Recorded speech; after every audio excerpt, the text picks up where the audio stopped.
Okay, so for our first set in this workout, we're gonna do an overhead squat. Now, I've got slant boards here, which are great. If you don't have a slant board, you can just get a little plate or something that's just an inch or two high and put your heels on that. We're just going for a little heel elevation. That's gonna help us get low in this position. We're gonna start with an overhead squat, which is super challenging.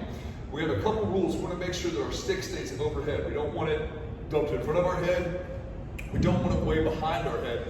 And you'll find that as you go through this, you get tired, your brain will try to subconsciously cheat your way out of being strict overhead.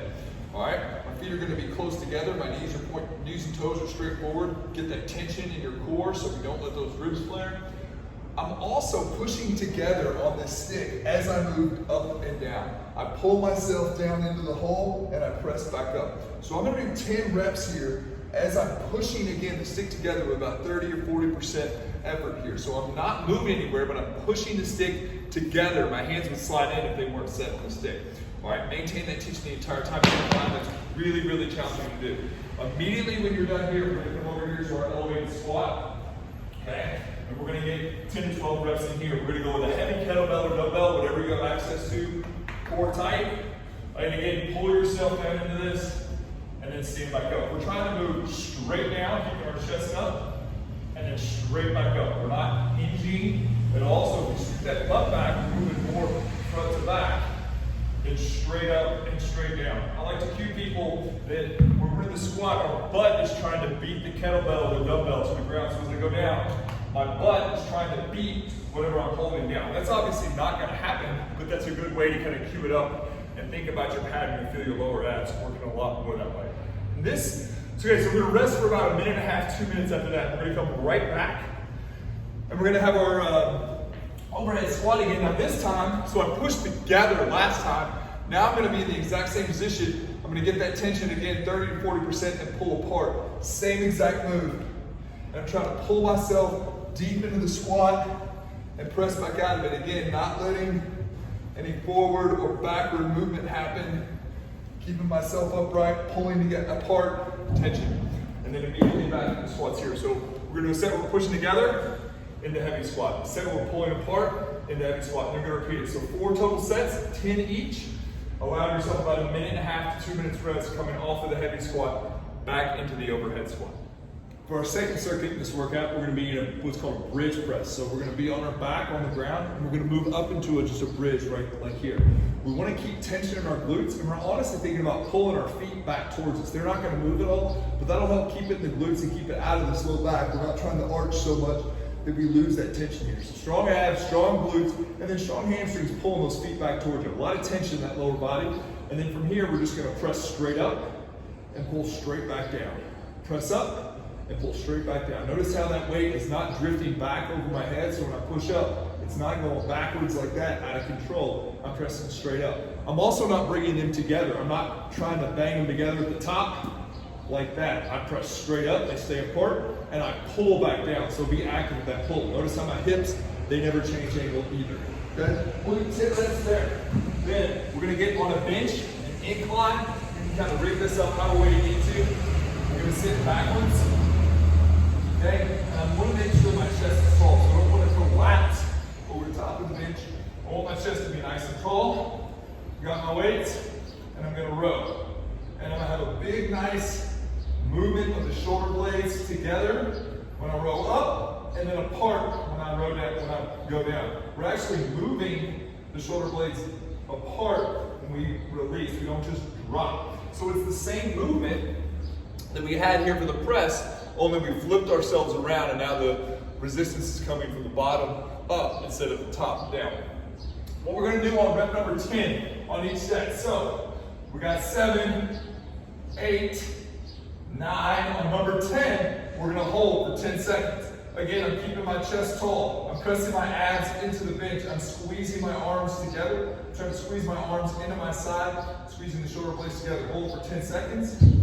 And that's it. And for the last exercise in the circuit, we're going to be up against the wall. I've got my hands slightly below my shoulders in fists, and we're going to press against the wall the entire time. Notice my feet are about 7 to 8 inches off the wall. I'm going to press out. My hands are keeping contact, and then I'll let myself back down. Press out, let myself back down. So a couple things here. I'm not lifting my arms. I'm not transferring the weight into my feet. My weight stays in my hands. Let myself back down, press out. Now I control this eccentric motion, so the lowering back towards the wall, I'm trying to control that. And I'm never losing contact, and I'm always pushing out. You get in the habit of wanting to throw those hips out and then jerk out.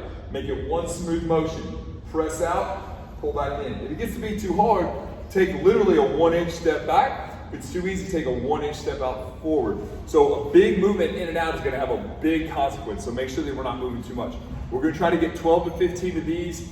Again, supersetted with our floor press, or in the bridge position, we're gonna get 10 reps. Our incline row, we're gonna do 10 reps, and then on number 10, each set, so just that last rep, hold for 10 seconds. Then we're gonna come to here, get 12 to 15 reps, and that'll complete that circuit 4 rounds. Our last circuit in this workout, we're gonna have a ball with a band attached behind us. Okay, we're gonna start in the down position. So my hips are gonna be down and my hands are gonna be down. I have space in my grip and I'm gonna be pulling apart to keep tension in that band. I'm gonna lift my hips and press my hands straight up at the same time. Lift and press. Then I'm gonna pull down. Lift and press, and I'm gonna hold this position. Notice how I'm not overextending. Notice how when I reach up and back, I don't push back towards the band anchor, all right? That's all we're resisting. So I lift up, and again, like we did in that press, my hamstrings are active, preventing me from going back. And then my arms press straight up, and I'm preventing them from being pulled back also with my core, and then my lat tricep complex here as well. So I'm gonna press both my hips and my hands, and I'm gonna create a little anti-extension movement here, keeping my abs on, making sure that my hands, again, don't get pulled back here. They're over the shoulders each rep. So when I press up, I'm looking up and my hands are below my eyes. Also make sure that you have tension in the band here, and we're not putting our hands together like this. Pull down with the hips and hands, press up with the hips and hands. Our next move is going to be a kettlebell swing. Now we're going to try to make this a little bit of an angle, so we're going to add some rotation, our transverse plane work for the day. So I'm going to have my rear foot, which is my right foot here, back behind my lead foot. So my toe is basically in line with the back of my heel here. So actually you can kind of see that. My toe is in line with my heel. And I'm going to just start this kettlebell swing off by pushing towards that front side. And I'm swinging with my rear hip, swinging it out. Having that little moment of weightlessness. So I'm coming around my body. I'm not trying to stay out in front. I'm trying to come around and rotate and bring my hip with me. Again, this is just a different variation. You don't have to play a rotational sport. You don't have to be a golfer for rotation to be important in your life, okay?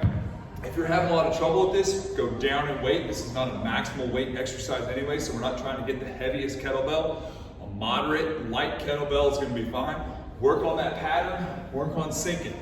Pull the kettlebell back in, whip it out top. Remember, we're going from that hip and core. Our arms are our guide, and they're taking the kettlebell in their direction and steering it, whereas your hip, your core, and your legs are kind of the engine that push it all, okay? So our arms, sure, they're helping us a little bit, but they're more of a guide, taking things where we want them to go, more so than the engine, which is our core, our hip, our leg. After that, we're going to Copenhagen dips. So this is a pretty advanced version. You can do a side plank dip if you need to. I've got my legs up on the bench. I'm gonna start with my knee on the bench. I'm gonna dip and lift that bottom leg and try to touch. Dip, lift the bottom leg and try to touch. To make this harder, we'll just move out, creating a longer lever arm, okay? Here, my arm is up, I'm on my hand, and that elbow doesn't really bend at all. That bend comes in my hips, okay, and the spine a little bit, and then I'm pressing from this top leg and pulling from the bottom leg to come up. And we're working on using those adductors. This is a variation of Copenhagen. To make this easier, again, move closer to that bench. Your knee can be on top of the bench. If this kills your knee, like, hey, I can do it, but my knee, there's just so much pressure there. Put that knee on top of that bench, that problem will clear up. We'll do 12 on each side. If this is impossible and you can't do it, you can just try to hold the actual Copenhagen here. Try to go on your elbow, so this is your support. is not as long as the lever arm, or we can just do a regular side plank with a dip as well. That's okay. That takes out our adductor a little bit, but that oblique will still get some work. So we've got our press out, lock out, hip extension. We're gonna do 10, 12 of those.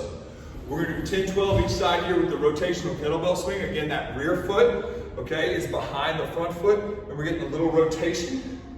And then we have our Copenhagen's. We're gonna do 10 to 12 dips on each side as well. So 10 to 12, everything there. We're gonna run through 4 times, and there's your workout. Have fun.